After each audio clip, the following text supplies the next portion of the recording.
नमस्कार. लक्षवेधीमध्ये आपल्या सगळ्यांचं स्वागत. मी प्रसाद काथे. मुंबईमध्ये कारशेडच्या बांधकामावरून सुरू झालेला वाद हा केवळ आणि केवळ मुंबईतल्या सत्ताधारी आणि विरोधकांच्या पुरता मर्यादित न राहता अपेक्षेप्रमाणे तो केंद्र आणि राज्य अशा दोन सरकारांपर्यंत विस्तारलेला आहे. मुंबईत कारशेडची बांधणी आरेच्या जंगलात करायची की तिथून हटवून कांजूरमार्गच्या मिठागरांच्या जमिनीवर करायची असा प्रश्न उपस्थित राहिला. एका सरकारनं आरेची निवड केली, सरकार बदललं आणि कारशेड आरेच्या जमिनीवरून हटवून कांजूरमार्गच्या मिठागरांच्या जमिनीवर नेण्यात आली. ही प्रस्तावित कारशेड आहे. प्रस्तावित कारशेडच्यासाठी अद्याप फारसं बांधकाम कांजूरमार्गच्या इथे झालेलं नाही. तिथे अद्यापही जमिनीची तपासणी सुरू आहे. त्याच्या तुलनेत आरेमध्ये बांधकामाच्या दृष्टीनं बऱ्यापैकी पावलं पुढे टाकली गेलेली आहेत. असं असताना मुंबईच्या एका अत्यंत महत्त्वाच्या विकास प्रकल्पाच्या बाबत राजकीय इच्छाशक्ती आणि राजकीय अहंकार या दोन्हीच्या मधला संघर्ष हा विकास प्रकल्पाच्या मुळावर येतो की काय असा प्रश्न उपस्थित होतोय. त्या निमित्तानं आजची लक्षवेधी चर्चा कारशेडची जमीन नक्की कुणाची?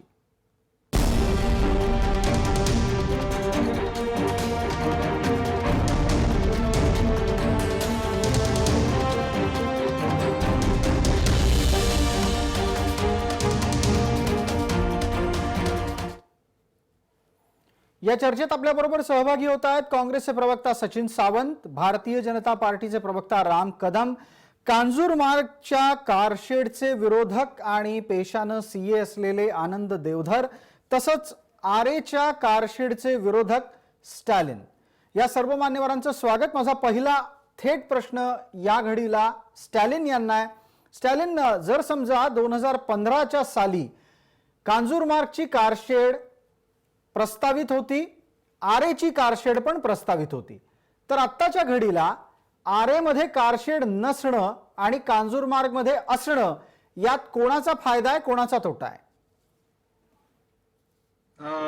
पहिली गोष्ट म्हणजे कांजूरमध्ये जे कारशेड आहे ते मेट्रो 6 साठी आरक्षित ठेवलं गेलं होतं.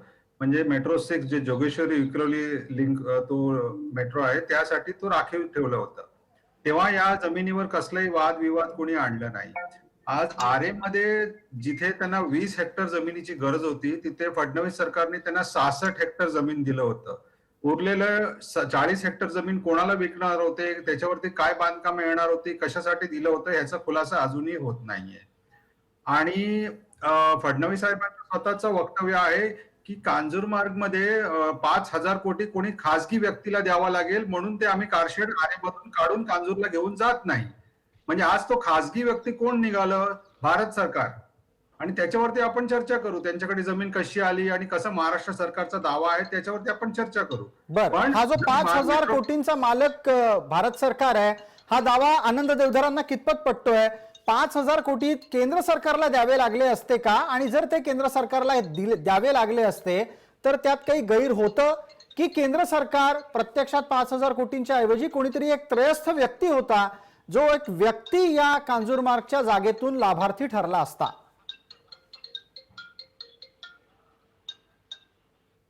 आनंद देवधर, आपल्याला प्रश्न आहे माझा. हो हो, ऐकू येतोय का आवाज? अगदी ऐकायला येतोय. आपण बोलणं सुरू करा. हा, मुळात कांजूरमार्गाची जी जागा आहे आरे कारशेडसाठी, मेट्रो 3च्या कारशेडसाठी, ती 4 जागांमधली एक होती.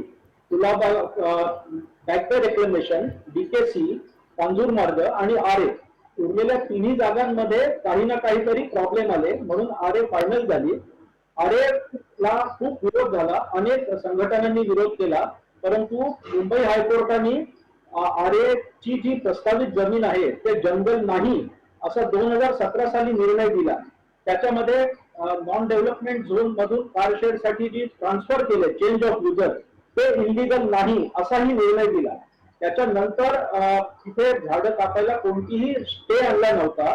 हे मॅटर सुप्रीम कोर्टामध्ये जेव्हा गेलं त्यावेळी सुप्रीम कोर्टाने विचारलं मेट्रो कॉर्पोरेशनला की अजून तुम्हाला काही झाडं कापावी लागणार आहेत का? तर त्यांनी सांगितलं आता इथून पुढे एकही झाड कापावं लागणार नाही. आता या स्टेजला आल्यानंतर काही कोटी रुपये खर्च केल्यानंतर मुळात कांजूरमार्गाला नेण्याची जरूरच नव्हती.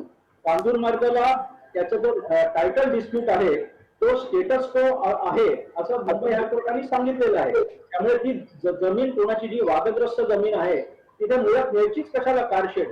त्याच्यामध्ये उद्धव ठाकरे पण सरकारने आनंद देवधरजी, मुद्दा 5,000 कोटींचा होता. गेल्या सरकारच्या काळात सांगितलं गेलं कारशेड 5,000 कोटींचं नुकसान टाळण्यासाठी कांजूरच्या ऐवजी आरे मध्ये केली जाते आहे.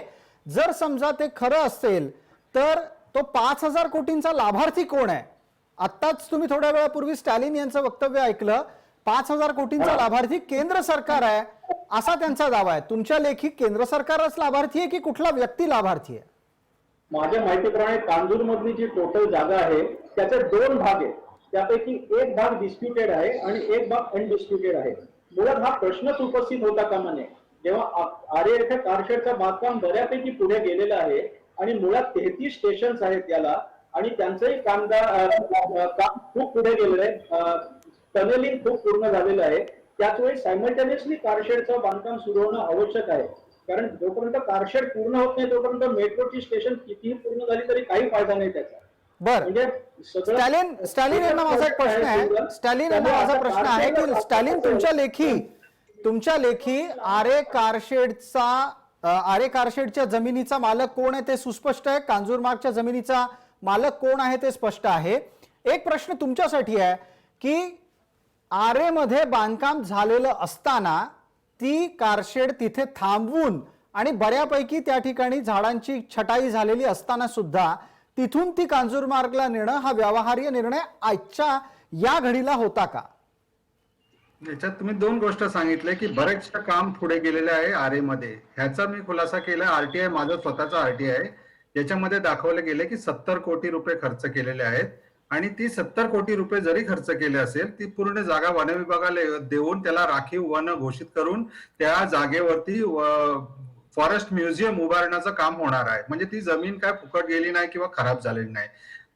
दुसरा प्रश्न होता तुमचा की काय, sorry me miss the question. काय बोललात तुम्ही सेकंड क्वेश्चन? मी दुसरा मुद्दा त्यात म्हणजे खरं तर मी जो दुसरा उपस्थित केला होता त्याचं उत्तर तुम्ही आधी दिलं. माझा पहिला प्रश्न आपल्यासाठी हा होता की कांजूर मार्गच्या जमिनीची मालकी नक्की कोणाची या संदर्भातली स्पष्टता समोर आली आहे का? कारण आता थोड्या वेळापूर्वी आनंद देवधरांनी हा दावा इथे उपस्थित केला की कांजूर मार्गची जागा वादग्रस्त आहे आणि तिथे मुळात कारशेड नेण्याची गरजच नव्हती. नाही, मी तुम्हाला मी त्याचं स्पष्टीकरण देतो. मी काय म्हणजे हवेत कधीच बोलणार नाही. जे आम्ही बोलतो डॉक्युमेंट अभ्यास करून आम्ही सांगतो तुम्हाला. 1880 ते 1917 पर्यंत काही लीजेस दिले गेले होते मीठ पिकवण्यासाठी. 1917 साली जे लीजेस होते ते 2017 मध्ये संपले. 1917 साली महाराष्ट्र हा राज्य घोषित झाला नव्हता. आपलं स्वातंत्र्य राहिलं म्हणजे तो संग्राम चालला होता. 1947 झालं. त्याच्यानंतर वेगवेगळे स्टेट्स निर्माण झाले. आता प्रश्न असा येतो की जोपर्यंत मीठ पिकवत होतं त्या जमिनीवरती त्यांचा करार होता केंद्र सरकाराबरोबर. बरोबर आहे. एकदा राज्य स्थापित झाल्यानंतर Maharashtra land revenue code section 20 वाचावं. जे कोण आर्ग्यू करतायत त्यांनी वाचावं. ते स्पष्ट सांगतात की सगळं जमीन महाराष्ट्र सरकार किंवा कुठचं राज्य असेल त्या राज्याचं मालकीचं असेल. आणि हा एक लक्षात ठेवायचं आपल्याला की मेट्रो 6चं कारशेडसाठी ही जागेबद्दल कोणीही बोलत नाही. फक्त आरेमधून हलवायचं त्याच्यामुळे प्रॉब्लेम आहे यांना. जर 4 कारशेड एकत्र येत असेल आणि जागा वाचत असेल, लोकांचा पैसा वाचतोय तर का विरोध होतोय याचा? याच्यावर एक आनंद देवधरांचं उत्तर घेऊया. त्यानंतर राजकीय पक्षांचे प्रवक्ते आपल्या सोबत आहेत त्यांच्याकडे जाणार आहोत. आनंद देवधर, याचं तांत्रिक उत्तर काय आहे? त्याचं तांत्रिक उत्तर असं आहे की आरे कारशेड जी आहे ती सीब्स या शेवटच्या स्टेशन पासून फक्त 1 ते 1.25 किलोमीटर अंतरावरती आहे आणि कांजूर मार्ग शेवटचं सीब्स जे स्टेशन आहे तिथपासून 7.5 किलोमीटर अंतरावरती आहे. आता याच्यासाठी तुम्हाला मेट्रो रूटची अलाइनमेंट बदलावी लागणार आहे. तो किती खर्च येणार हे सरकार सांगत नाहीये आणि तो खर्च कशाला करायचा, कोणाच्या जीवावर हे सगळं करायचं आणि का? जर आरे कारशेड व्यवस्थित कोर्टामध्ये सगळं क्लिअर झालेलं आहे, इव्हन अल्टरनेट साईट तुम्ही काम निवडून केलं म्हणून सुप्रीम कोर्टाने 20 सेकंद अर्ज फेटाळून लावला होता 2018 साली. एवढं सगळं झालेलं असताना केवळ इगो, फडणवीस म्हणाले त्याप्रमाणे राज्य हे लोकांच्या हितासाठी करायचं असतं, इगो सांभाळण्यासाठी करायचं नसतं असं त्यांनी विधानसभेच्या पटलावर मांडलेलं आहे. फडणवीसांनी म्हणलं. माझा पूर्ण पाठिंबा आहे त्यांना. ठीक आहे, या मुद्द्यावर राजकीय प्रवक्त्यांना बोलता करणार आहोत. आधी सचिन सावंत यांना माझा प्रश्न आहे. सचिन सावंतजी, जो विषय न्यायालयाकडून मान्य झालेला आहे, जी जागा न्यायालयाकडून मान्य झालेली आहे, स्वाभाविकरित्या त्या जागेच्या मालकीचे विषयही मान्य झालेले असतील. फिजिबिलिटी स्टडी अर्थात व्यवहार्यता चाचणी अहवाल सुद्धा समोर आलेले आहेत. त्या सगळ्या गोष्टींचा अभ्यास करून न्यायालयाने जर आरेची जागा मान्य केली होती तर कांजूरला ती न्यायची आणि कांजूरच्या मालकीवरून नवा वाद जन्माला घालायचा, हा सगळा प्रकार हा आत्ता करण्याची गरज होती का? नाही, पहिली गोष्ट अशी की न्यायालयाच्या पेक्षा सरकारचा निर्णय अधिक महत्वाचा असतो आणि त्यावेळेच्या सरकारनं हा निर्णय घेतला होता तो पर्यावरण प्रेमी असतील किंवा मुंबईकरांच्या एकंदर भावनांच्या विरोधामध्ये निर्णय घेतला होता. आज ज्या पद्धतीनं कॉस्ट एस्कलेशन वगैरे जे काही म्हटलं जात आहे, जर त्या ठिकाणी 200 एकर जमीन ही अधिक जंगल होत असेल तर यापेक्षा अधिक महत्वाचं कुठलं नाही. व्यावहारिकता पर्यावरणाशी तुलना त्याची कधीही करता येत नाही, हे लक्षात घेतलं पाहिजे. आता कॉस्ट एस्कलेशन काय होणार आहे याबद्दल डीएमआरसी एकंदर अहवाल देईल. आता राहिला कांजूरमार्गच्या जमिनीचा जो प्रश्न आहे, याबद्दल जर तुम्ही विचार केला तर ही कांजूरमार्गच्या जमिनीमध्ये हे आरे कारशेड होऊ शकत होतं, हे जर सरकारला माहित होतं तर त्यांनी ते का केलं नाही, हा मूलभूत प्रश्न त्या ठिकाणी उपस्थित होतो. आणि खऱ्या अर्थानं जर कॉस्ट एस्कलेशन झालं तर त्याचं उत्तरदायित्व देखील त्यांच्याकडे जातं. दुसरीकडे आता ह्या लँडच्या संदर्भात जे म्हटलं जात आहे की ज्या पद्धतीनं भारतीय जनता पक्ष आपली भूमिका ओळखते, या लँडच्या संदर्भामध्ये तांत्रिक बाजू लक्षात घेतली पाहिजे. पहिली गोष्ट, ह्या दोन जागा आहेत ज्या आता देवधरजी देखील म्हणाले, त्यातली एक 200 एकरची जी जागा आहे त्यामध्ये ते जे बापना आणि सॉल्ट डिपार्टमेंट आणि राज्य सरकार हे लिटिगेशन मधली ती जमीन जी त्या पद्धतीची आहे त्याचा संबंध ही कारशेडची जमीन आहे 102 एकरची त्याचा नाही आहे, असा अहवाल ऍडव्होकेट जनरल यांनी दिलेला आहे. त्यामुळे आपण जी आता कारशेडची जमीन म्हणतोय त्याच्यामध्ये कुठल्याही तऱ्हेचं प्रायव्हेट डिस्प्यूट नाही, ही लिटिगेशन फ्री जागा आहे. आता ही 102 एकरच्या जागेच्या संदर्भात जर तुम्ही म्हटलं तर त्या संदर्भामध्ये त्याची आता जे सॉल्ट डिपार्टमेंटनं अचानकपणे आजच्या दिवशी जे काही बोर्ड लावलेला आहे, हे जाणीवपूर्वक महाराष्ट्रातील भारतीय जनता पक्षाच्या नेत्यांच्या पोटशोळांना मोदी सरकारकडनं केलेलं पाऊल आहे. पण सचिनजी, आपल्याला असं वाटतं की तिथे जो फलक लागला आहे तो अचानक एका रात्री लागलाय, तो या आधी नव्हता? ऐका मी सांगतो. पहिली गोष्ट अशी की ही जमिनीच्या संदर्भामध्ये महाराष्ट्र शासन हे सातबाऱ्यावरती 1969 पासून आहे. 1981 ला त्याची त्या ठिकाणी सातबारा झाला, त्याच्यामध्ये देखील महाराष्ट्र शासन आहे. त्यामुळे त्यानंतर वेळोवेळी सॉल्ट डिपार्टमेंटला तुम्हाला तुमची जमिनीचा जो काय अधिकार तुम्ही दाखवता तो दाखवण्याची मुभा देण्यात आली. 2014 साली कलेक्टरांकडे याची सुनावणी झाली होती, कलेक्टरांनी त्याच्या विरोधामध्ये निकाल दिला. त्याच्या विरुद्ध अपील करता करता विभागीय आयुक्तांकडे 2015 साली गेले होते. 2015 साली देखील त्यांना मुभा देण्यात आली, तुमच्याकडे काही पुरावे आहेत का, त्यांना पुरावे सादर करता आले नाही. फडणवीस सरकार असताना विभागीय आयुक्तांनी हा निर्णय दिला की महाराष्ट्र शासनाची जमीन आहे आणि त्याच्यावरती शिक्कामोर्तब केलं. आणि त्यानंतर ते अपील त्याच्यावरचं 2017 साली क्वासी ज्युडिशियल अथॉरिटी म्हणून तत्कालीन महसूल मंत्री चंद्रकांत पाटलांकडे गेलो होतं आणि चंद्रकांत पाटील यांनी विभागीय आयुक्तांचा निकाल हा कायम केलेला आहे आणि महाराष्ट्र शासनाची जमीन हे मान्य केलेलं आहे. त्यानंतर 2018 ते 2020 पर्यंत हे कुठल्याही कोर्टात सॉल्ट डिपार्टमेंट गेलेलं नाही, त्याला अपील केलेलं नाही महसूल मंत्र्यांच्या तत्कालीन निर्णयाला. अचानकपणे ज्या वेळेला इथं काम सुरू होतं त्यावेळेला यांना उपरती येते, पश्चातबुद्धी येते आणि अचानकपणे त्या ठिकाणी बोर्ड लावला जातो, पत्र हालचाल सुरू केली जाते. याचा अर्थ असा आहे की जाणीवपूर्वक राजकीय दृष्टिकोनातून या पोटशुळामधनं इथं कमलाचार्य पद्धतीनं अडथळा आणण्याचा प्रयत्न होतोय, पूर्णपणे स्पष्टपणे दिसून येतोय. राम कदम, ज्या तांत्रिक बाबींच्या आधारे सचिन सावंत यांनी आपला तर्क आणि दावा समोर ठेवला त्याचा प्रतिवाद तुम्हाला करायचा आहे, तुमच्यासाठी वेळ सुरू होतोय. प्रसादजी, माननीय हायकोर्ट, ग्रीन ट्रिब्युनल आणि सुप्रीम कोर्ट या तिघांनाही एकमतानं की आरेची जागा ही कारशेडसाठी योग्य आहे अशा पद्धतीचा निर्वाळा दिल्याच्या नंतर जेव्हा माननीय उद्धव सरकार महाराष्ट्रात सत्तेत आल्याच्या नंतर यांनी स्वतः IAS अधिकाऱ्यांची एक सचिव समिती नेमली ज्याचे मनोज शौनिक प्रमुख होते. आता यांच्या सरकारमधली यांच्याच अधिकाऱ्यांची सचिव समिती ती देखील म्हणते की आरेची जागा योग्य आहे. म्हणजे आरेची जागा योग्य भाजप नाही म्हणत आहे, high court, supreme court, green tribunal आणि यांच्या सत्तेमधली सचिवांची कमिटी म्हणते. हा एक भाग. आता दुसरा भाग की हे जे पर्यावरण असं सांगून लोकांची दिशाभूल करतायत, त्या जागेवर या क्षणाला पानाचा साधा देठ सुद्धा तोडायचा नाही. क्रिकेट किंवा फुटबॉल खेळता येईल असा सपाट मैदान झालंय. झाडं तोडली गेले माननीय न्यायालयाच्या आदेशाप्रमाणे. किती तोडलेत? 2646. पण ही 2646 झाडं तोडण्यापूर्वी 2 पट नव्हे, 4 पट नव्हे, 24,000 झाडं त्या ठिकाणी आदरणीय फडणवीस सरकारनं लावली. पण हे उद्धव सरकार महाराष्ट्राच्या जनतेची दिशाभूल करते, खोटं सांगते. आता तिसरा सगळ्यात महत्वाचा मुद्दा प्रसादजी, की हे कसं रेंगाळणारं आणि कासवाच्या गतीनं काम करणारं सरकार आहे पहा.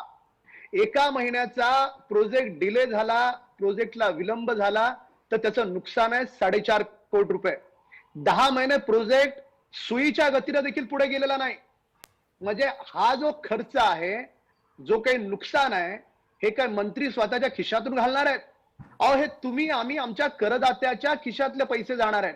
म्हणजे 4-4.5 हजार कोटीची बर्बादी ही महाराष्ट्राच्या मुंबईच्या जनतेची. हा दुसरा भाग.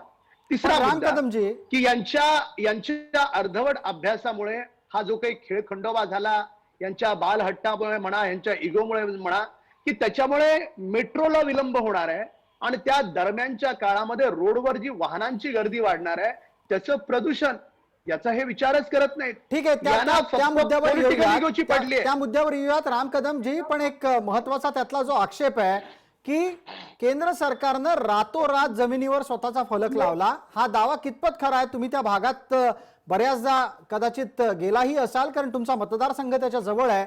प्रत्यक्षात जागा आपली आहे की राज्य सरकारची, हे कळायला केंद्र सरकारला उशीर लागला का?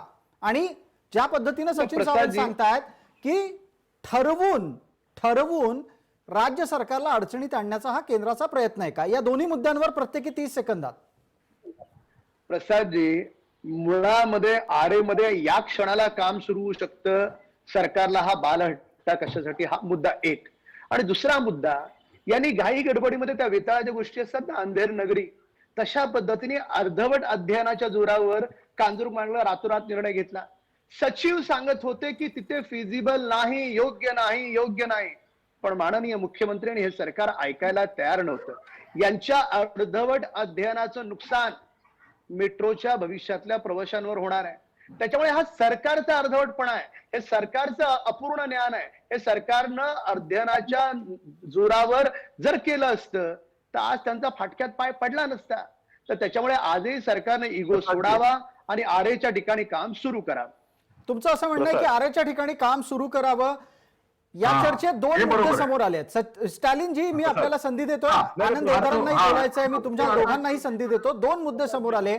सचिन सावंत असं म्हणतायत की चंद्रकांत पाटील यांनी जागेची मालकी कुणाची याचा निकाल दिलेला होता. एक मुद्दा. दुसरा मुद्दा आहे राम कदमांचा की कांजूरमार्ग पेक्षा आरेची जमीन चांगली, असं विद्यमान सरकारचाच एक सचिव सांगतो आहे. प्रत्यक्षात एक पुढे जाऊन पाऊल आपल्याला टाकायचं आणि चर्चेतला हाही मुद्दा घ्यायचा आहे की आरेत ज्या स्थितीमध्ये जागा उपलब्ध होती, त्या स्थितीत त्या क्षणाला कांजूरमार्गला नेणं हा व्यवहार्य निर्णय होता का नव्हता? स्टॅलिन यांनी त्याच्यावर असं सांगितलंय की जी कुठली जागा आता उपलब्ध आहे त्याचा भविष्यात काही ना काहीतरी वापर होणार आहे. आत्ताच्या घडीला स्टॅलिन यांना माझा प्रश्न आहे, मी सचिन सावंत यांना संधी देतोच, एकदा पटकन स्टॅलिन यांच्याकडे जाऊयात. स्टॅलिन, आपण आरेमध्येच कारशेड होणं हे अत्यंत व्यवहार्य आहे, या दाव्यावर काय उत्तर देणार आहात? जागेच्या मालकीचा प्रश्न या 2 राजकीय नेत्यांसाठी सोडा. आरेमध्ये आता ते कारशेड ठेवणं योग्य नाही, कारण स्वतः सरकारने 800 एकर, जिथे फडणवीस साहेब सांगत होते की 1 एकर सुद्धा जंगल नाही, तिथे 800 एकर जंगल अचानक रातोरात रेकॉर्डवर येतोय. कदम साहेब जे बोलले त्याच्यामध्ये एक सत्य आहे की आरेमध्येच काम चालू झालं पाहिजे, हाच त्यांचा हट्ट आहे. मला एकच गोष्ट विचारायचं आहे की जे मेट्रो 6चं कारशेड कांजूरमार्गला बनवणार होते, तिथे दुसरा पर्याय नव्हता. तेव्हा कसलाही विवाद काहीच नव्हतं. फक्त मेट्रो 3चं कारशेड जेव्हा तिथे आलं, त्याच्या मेट्रो 6च्या बरोबर, तेव्हा अचानक सर्वांना त्रास व्हायला लागला. हा अगदी म्हणजे, आणि जे खर्च जे गोष्ट करतायत हे सगळं काही खर्च नाहीये, ते स्पष्ट करून दाखवलेले आम्ही. आणि जे 25,000 झाडं लावलीत ना, त्यातले 250 दाखवले ना, तरी आम्ही हा लढा सोडून देऊ. हे मी आज कॅमेरावर सांगतो तुम्हाला. मी स्वतः जाऊन जमिनीवर पटकन उत्तर द्या. झाडं लावणं आणि झाडं जगवणं या संदर्भातले आक्षेप कायम आहेत, आपण त्याचं उत्तर द्यावं. राम कदम. 40,000 कोटी 4,000 कोटी म्हणजे लोक घाबरणार. नवी मुंबई एअरपोर्ट 16,000 कोटीचा आज 25,000 कोटीवर थांबलेलं आहे. त्याच्याबद्दल कोणालाही बोलायचं नाहीये. सगळे मेट्रो लाईन लेट आहे, त्याच्यावरती कोण काही बोलत नाहीये. काय चाललंय म्हणजे फक्त मेट्रो 6 आणि आरे मधल्या जमिनीवर कोणाचा डोळा आहे ह्याचा खुलासा येणाऱ्या दिवसामध्ये होणार. कोणाला येणाऱ्या वचन दिलं दिवसात होतं की मग आरेच्या स्टॅलिन, जमीन मी तुम्हाला मी मिळणार मी नाही, आपल्याला बांधकामात. विचारतो, आरेची जमीन कोणाला तरी लाभार्थी बनवणार आहे, कांजूरमार्गची जमीन Yes. कोणाला तरी लाभार्थी बनवणार आहे, अशा प्रकारचे आरोप वारंवार होत आहेत. आणि नक्की ती हो. लाभार्थी माणसं कोण आहेत हे कोणी सांगत नाही. तुम्ही निदान आता सांगत सांगून नाहीये. टाका, आरेच्या जमिनीवर मी म्हणतो- कारशेड बनली तर लाभार्थी कोण असेल? हा ते बघा, हे त्यांनी कधीच ओपन केलं नाही. आणि MMRCL ज्यांना ही जागा दिली गेली 66 हेक्टर, ज्यांना 20 पाहिजे होतं त्यांनी बोलले 30 देऊन टाका, त्यांना 66 दिलं. आम्ही MMRCL लाच विचारलं तुम्ही 66 हेक्टर कशाला घेतलं, तर ते बोलले आम्हाला विचारू नका, ते सरकारने आम्हाला दिलं, तुम्ही त्यांना जाऊन विचारा. म्हणजे जिथे गरज नाही त्याच्यापेक्षा दुप्पट जमीन फडणवीस सरकारने त्यांना दिलं. कशासाठी दिलं ह्याचं उत्तर फडणवीस सरकारने सांगायचं आहे. राम कदम आणि यांच्याकडे फडणवीस साहेब- राम कदम फडणवीस साहेबांनी यांच्याकडे हा स्वतः मुद्दा घेऊन सांगितलेलं आहे. जावं लागणार आहे. रामजी, हो, जी हो. जागा अतिरिक्त दिली गेली आणि ती कोणाला ना कोणाला तरी लाभार्थी ठरवण्यासाठी दिली गेली, असाच आक्षेप कांजूरमार्ग बद्दलचा आहे. त्याबद्दल सचिन सावंतांशी बोलणं होणार आहे. तुमच्याकडून आधी आरेच्या जमिनीचा लाभार्थी कोण असा प्रश्न आहे. आरेच्या जमिनीचा लाभार्थी जे मुंबईतले लाखो कोट्यावधी जे प्रवास करणार आहेत ते प्रवासी आहेत. या सरकारच्या मूर्खपणामुळे, या सरकारच्या गोंधळलेल्या कारभारामुळे मुंबईकरांना जी मेट्रो आतापर्यंत मिळाली असती त्या मेट्रोला विलंब होतोय. आणि आता भविष्यातल्या 5-10 वर्षात मिळेल की नाही याची देखील आता काही शाश्वती उरलेली नाही. कारण या सरकारचा प्रत्येक पाय, त्यांचं प्रत्येक पाऊल हे फाटक्यात पडते. अहो, एक साधं समजून घ्या, ज्या मेट्रोच्या मुंबईच्या कामाच्या स्पीडच्या बाबतीमध्ये जगभरामध्ये कौतुक झालं, देशभरातलं सगळ्यात फास्ट कुठलं काम होत असेल तर ते फडणवीस साहेबांच्या कालखंडातलं मुंबईतलं मेट्रोचं काम होतं. हे तुम्हाला नाकारता येणार नाही. अरे काय बालहट्ट आहे, तिथे मैदान आहे, सपाट जमीन आहे आणि तिथे काय कोण कोणाचं हॉटेल बांधतंय का? तिथे लोकांसाठी कारशेडच होणार आहे ना. कारशेड कोणासाठी आहे? मुंबईतल्या जनतेसाठीच आहे ना. त्याच्यावर कसले वाद घालताय तुम्ही? फक्त स्वतःचा पॉलिटिकल इगो, त्याच्यासाठी कांजूर. अरे ठीक आहे. कोट्यावधी लोक त्याच्यातून प्रवास करणार आहेत. आज त्या रेल्वेमधून बटाटे कोंबावेत तशा परिस्थितीत लोक प्रवास करतात. याची तरी जनाची नाही मनाची तरी लाज ठेवा. सचिन आज सावंत तुम्ही उत्तर air देणार आहेत. condition राम गाड्यांमधून कदम, फिरत असाल, आज राम कदम, तुम्ही air सचिन condition सावंत बोलतील गाड्यांमधून आपल्या फिरत असाल. दाव्यांच्या संदर्भात. नाही नाही, माझं एकच प्रसादजी म्हणणं आहे बर. की हे सगळे एअर कंडिशन गाड्यांमधून फिरत असतील. आज मुंबईकर त्या लोकल मधून फिरतोय, ज्या लोकल मध्ये लोक सामावून घेण्याची क्षमता नाहीये. 80 लाख लोक प्रवास करतात. ही मेट्रो झाल्यामुळे लोकांना सुविधा मिळणार आहे, ठीक लोकांना आहे. आराम तुमच्या मिळणार लेखी आहे. तुमच्या लेखी आरेच्या जमिनीवरची कारशेड आणि तिचा लाभार्थी मुंबईकर आहे. सचिन सावंतांना विचारूयात, कांजूरमार्गच्या जमिनीचा लाभार्थी कोण आहे? नाही, आता मगापासून तुम्ही जे प्रश्न विचारताय प्रसाद, त्याचं उत्तर राम कदम देत नाहीत. सगळ्यात महत्वाचं Yes. म्हणजे आजचा जो मुद्दा आहे तो त्या कांजूरमार्गच्या जमिनीवरती केंद्र सरकारनं अचानक पद्धतीनं चंद्रकांत पाटलांनी निकाल दिल्यानंतर 2 वर्षानंतर उपरती होऊन पश्चात बुद्धीनं लावलेला बोर्ड आहे, त्याचं पत्र पाठवलेलं आहे. हे कोणाच्या सांगण्यावरनं पाठवलंय? 2 वर्ष याला त्यांनी कुठल्याही न्यायालयामध्ये आव्हान दिलेलं नाही. याचा अर्थ त्याच्या संदर्भामध्ये कुठल्याही तऱ्हेचं डिस्प्यूट त्यांच्या दृष्टिकोनातून नव्हतं. हे करायला भाग पाडलं, कारण हा जो पोटशूळ आहे की त्या ठिकाणी महाराष्ट्र विकास आघाडी सरकारच्या माध्यमातून हा प्रकल्प ह्यांच्या विपरीत पद्धतीनं चाललेला आहे. सगळ्यात महत्वाचं म्हणजे यांना दुखणं काय आहे की कांजूरमार्गच्या ठिकाणी होऊ नये असं त्यांचं का वाटतं? होऊ द्या ना कांजूरमार्गचे ते प्रकल्प. तुम्हाला आरे शेड मध्ये रातोरात जी झाडं कापली त्याचा विरोध मुंबईकरांनी केलाय आणि त्या संदर्भामध्ये काँग्रेस असेल किंवा त्या शिवसेना असेल यांनी आपल्या मॅनिफेस्टोमध्ये मांडलं होतं की याचा आम्ही विरोध करत आहोत, तरी तुम्ही तो प्रकल्प रेटला. कांजूरमार्गच्या जागेमध्ये तो प्रकल्प होत होता. अशा तऱ्हेचं चित्र असताना, ती जागा महाराष्ट्र शासनाची असताना, तुम्हाला माहित असताना तुम्ही तिथे का होऊ दिला नाहीत?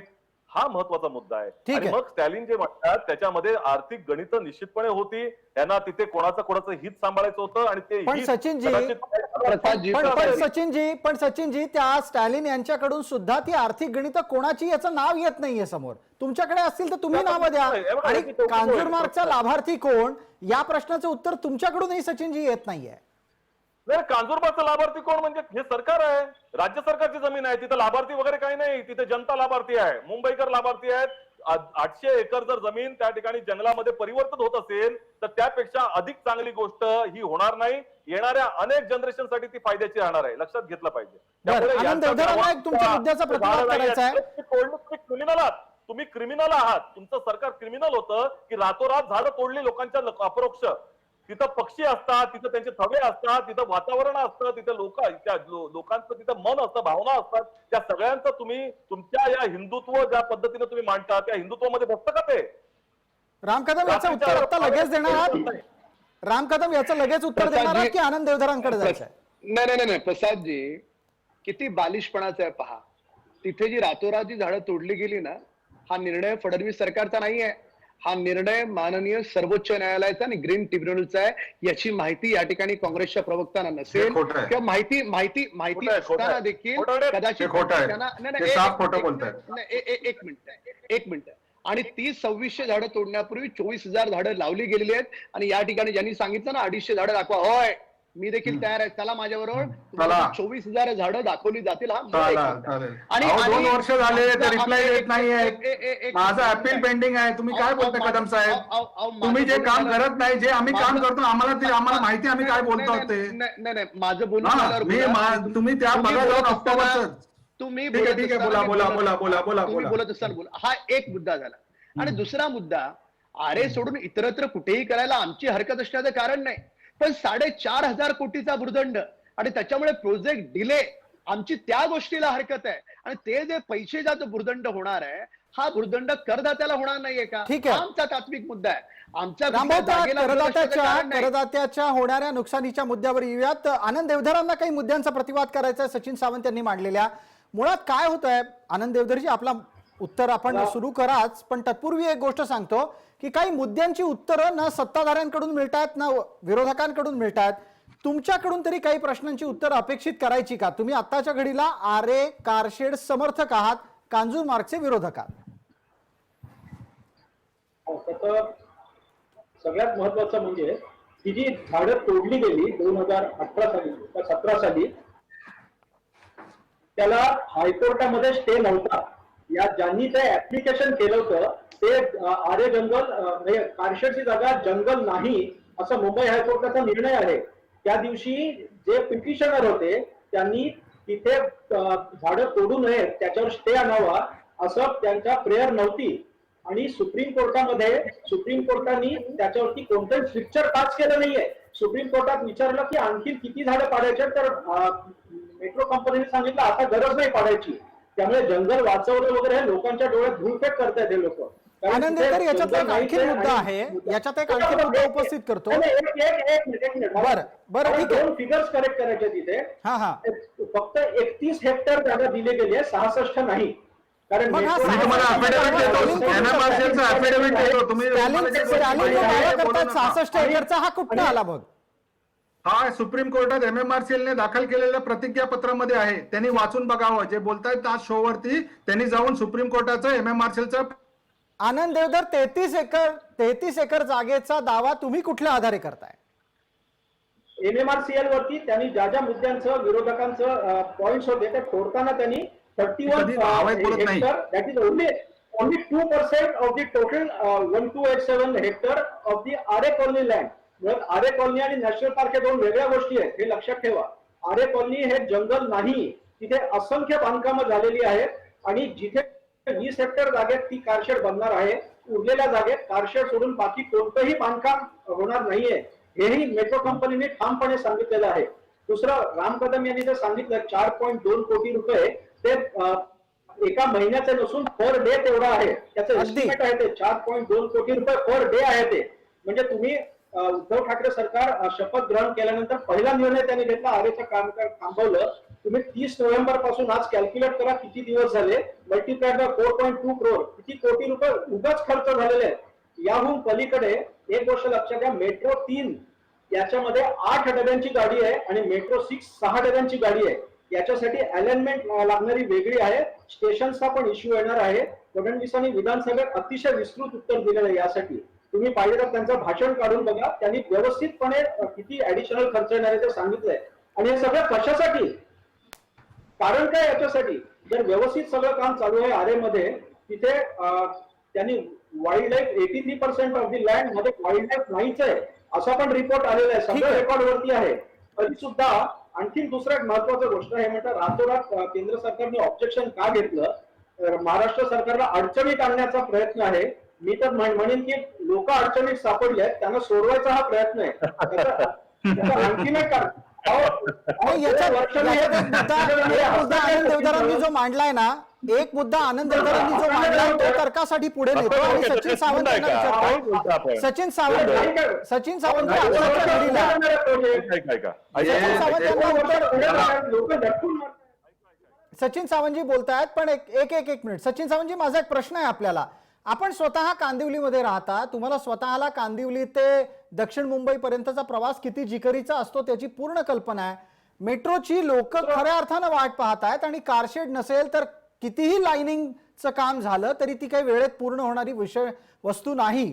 हे लक्षात घेता आत्ताच्या घडीला कारशेडचं काम रखडवायचं की आहे ते सुरळीत पुढे न्यायचं? ऐकून घ्या, ऐका देवधर, ऐका देवधर, मी तुमचं ऐकलं. ऐका देवधर, तुमची भारतीय जनता पक्षाच्या हिताची भूमिका आहे, आपण सगळं मानतो. ऐकून घ्या. प्रश्न असा आहे की या संदर्भामध्ये एक लक्षात घेतलं पाहिजे, हे सरकार आहे. तुम्ही ग्रीन ट्रिब्युनलचा उल्लेख करता, तुम्ही न्यायालयाचा निर्णयाचा उल्लेख करता, न्यायालयानं त्याच्यावरती शिक्कामोर्तब केलं. लक्षात घेतलं पाहिजे की मूलतः तो निर्णय फडणवीस सरकारचा होता आणि तो निर्णय सरकारचा असतो. लक्षात घेतलं पाहिजे. निर्णय योग्य आहे का तांत्रिक बाजूला अयोग्य आहे याबद्दल तुम्ही त्याच्यावरती चॅलेंज करता कुठल्या कोर्टामध्ये असेल किंवा ग्रीन ट्रिब्युनलमध्ये.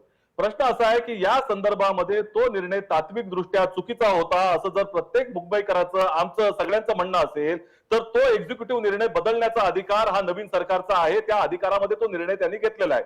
प्रश्न असा आहे की या संदर्भामध्ये ज्या वेळेला तुम्ही आता ते म्हणताय की कांजूरमागच्या जमिनीमध्ये जो रातोरात बोर्ड लावला तो मुंबईकरांना फायद्यासाठी लावला असं नाहीये, चुकीचं आहे. अशा तऱ्हेचा दुसरा संबंध त्या ठिकाणी कुठलाही जोडण्याचा प्रयत्न करू नका. विषय असा आहे तो अधिकाराच्या जागेच्या मालकीचा विषय आहे. जागेची मालकी त्यांनी दाखवलेली आहे जी त्यांची मालकी नाही आहे. तुम्हाला जर केंद्र सरकारला हस्तक्षेप करायचा असेल त्याची पद्धत वेगळी आहे. प्रश्न असा आहे की तुम्ही जागेचं मालक म्हणून दाखवताय, जो जागेच्या मालकीचा निर्णय भाजपा सरकारनं स्वतःच घेतलेला आहे, चंद्रकांत पाटलांनी स्वतः घेतलेला आहे. त्यामुळे आता जो निर्णय त्यांनी घेतलाय की बोर्ड लावायचा तो अडथळा उत्पन्न करायचा आहे. झारीतले कमळाचार्य आहेत आणि त्या कमळाचार्यांचा पाठिंबा देवधर देत आहेत. आनंदजी, याचा एक प्रतिवाद करण्याची संधी आपल्याला एका मिनिटासाठी देतोय. मला त्यानंतर राम कदमांना पुढचा प्रश्न विचारायचा आहे. मुळात तुम्ही आर्यचं फंडिंग सगळं लक्षात घ्या. मेट्रो 3चं बजेट आहे 23,600 कोटी, जवळपास एवढंच आहे.